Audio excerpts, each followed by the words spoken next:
اعوذ باللہ من الشیطان الرجیم بسم اللہ الرحمن الرحیم السلام علیکم ورحمۃ اللہ وبرکاتہ۔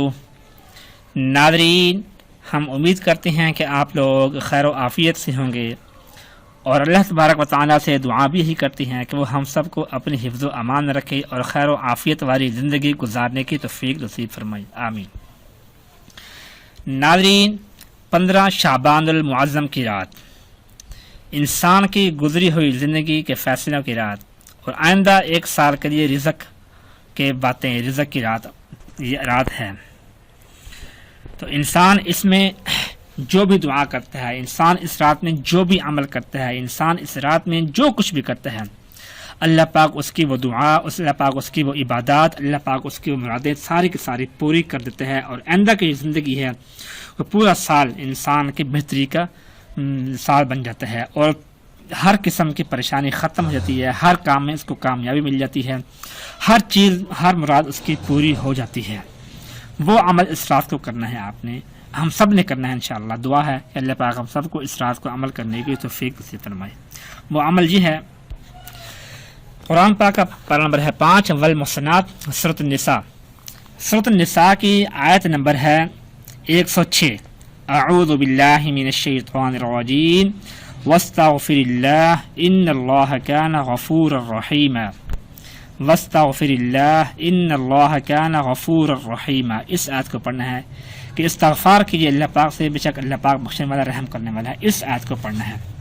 عمل کرنا کیا ہے کہ 15 شعبان کی رات کوشش کریں کہ جتنا ہو سکے ہم اللہ پاک کی عبادت کریں، کہ عشاء کی نماز پڑھنے کے بعد وہیں مسجد میں بیٹھے بیٹھے کہ وضو تو ہو گئی ہے تو 4 رکعت نفل نماز پڑھنی ہے، 4 رکعت پڑھ لیں، 6 پڑھ لیں، 8 پڑھ لیں، 12 پڑھ لیں، یا صلاۃ و تسبیح پڑھ لیں، جیسے آپ کا دل کرے، جس میں آپ کو کامیابی حاصل ہو، جس طرح بھی آپ کو آسانی حاصل ہو۔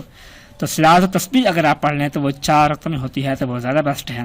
وہ پڑھنے کے بعد آپ نے اس آیت کو پڑھنا ہے کہ 1100 مرتبہ اس آیت کو پڑھنا ہے، واستغفر اللہ ان اللہ کان غفورا رحیما، واستغفر اللہ ان اللہ کان غفورا رحیما۔ اس آیت کو آپ نے پڑھنا ہے بس۔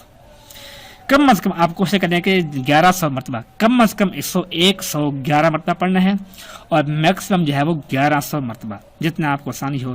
اگر ہم پڑھنے بیٹھ جائیں تو 1 گھنٹے میں ہم انشاءاللہ اس کو پڑھ لیں گے۔ پھر اس کے بعد وہیں بیٹھ کر اللہ پاک سے دعا کریں، جو بھی اس دعا میں ہم مانگیں گے اپنی آنے والی زندگی میں ہر مشکلات کو ختم کرنے کے لیے، ہر کام میں کامیابی حاصل کرنا، رزق میں برکت، کہ دشمنوں سے حفاظت، گھر میں پریشانیاں، گھر بیٹی ہے بیٹا ہے اس کا رشتہ نہیں ہو پا رہا، یعنی جو کچھ بھی آپ نے مانگنا ہے وہ اس رات میں اس عمل کے بعد بیٹھ کر مانگ لیں۔ انشاءاللہ آپ کا ایک ایک لفظ اللہ پاک سے مانگا ہوا، اللہ پاک کے سامنے بولا ہوا، وہ ضرور قبول ہوگا اور آپ کو ضرور کامیابی ملے گی۔ تو ایک رات ہے، کچھ حصہ ہے، رات کا بھی پوری رات تو نہیں ہے، رات کا کچھ حصہ ہے، عمل کر لیں تو انشاءاللہ ہماری زندگی سنور جائے گی۔ دعا ہے کہ اللہ پاک ہم سب کو اس رات میں اپنی عبادت کرنے کی توفیق نصیب فرمائے، اور اس رات میں ہمیں جاگنے کی توفیق نصیب فرمائے، آمین ثم آمین۔ اپنا خیال رکھیے گا، اللہ حافظ۔